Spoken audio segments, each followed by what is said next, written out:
Nagpa-surprise nga sa akin yung sugar daddy ko, kaya samahan niyo akong buksan. Shoot, mare, iba talaga yung kilig pag mga gamit na sa bahay yung niregalo sa'yo. Pero hindi niya pa rin ako pinapakasalan, kaya hindi ko masasabing sa akin to. Kapal ng mukha mo, singkapal ng lamesang to. Abay, lugi ka pa ba? Ako na to, oh. Mare, gold yata to.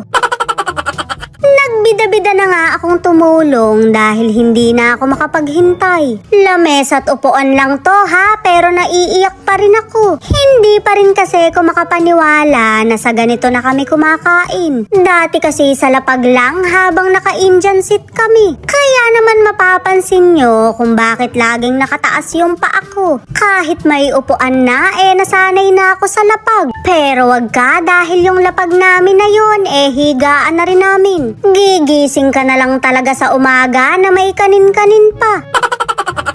Mukhang matibay to, mare, dahil napakakapal ng kahoy. Maganda rin yung design ng upuan, kaya napaka-aesthetic. Magaling talaga siyang pumili, katulad ng pagpili niya sa akin. Pero magta 13 years na kami, pero ba't wala pa ring singsing? Hayop ka talaga, masarap ka ba?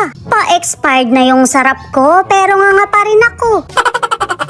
Sa kanila nga rin tong sofa na napaka-elegante pero elepante. O diba, may nakuha na naman akong salita sa mga Gen Z.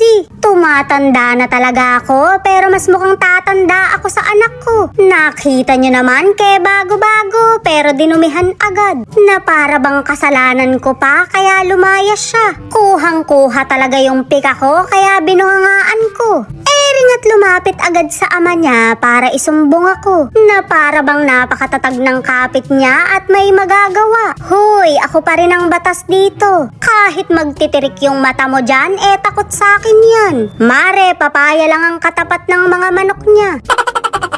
Sa Bukawi Furniture Center ko nga rin to binili at pinakustomize namin. Maganda ba, mare? Ako nakaisip niyan. Syempre kahit dun man lang, may maiambag ako. Very house material na yung atake ko, pero housemate pa rin yung turing niya sa akin. Mare, walang lulubay ng kakaparinig hanggat hindi nag-aabot ng singsing. Kailan mo pa ba kasi gusto kapag kulay atay na yung kipay ko?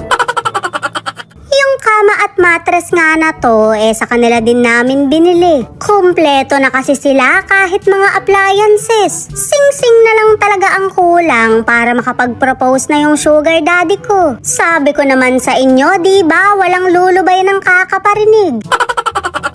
Uratex nga yung mattress na to, kaya alam kong matibay. Napakalambot, mare, pero kaldag proof. Kahit magbembangan pa kayo magdamag, hindi ka pa rin papakasalan. O diba, naisingit ko pa rin. Hindi na kayo magsibili dahil nagde-deliver naman sila. Maganda na yung mga tinda, maganda pa yung may-ari.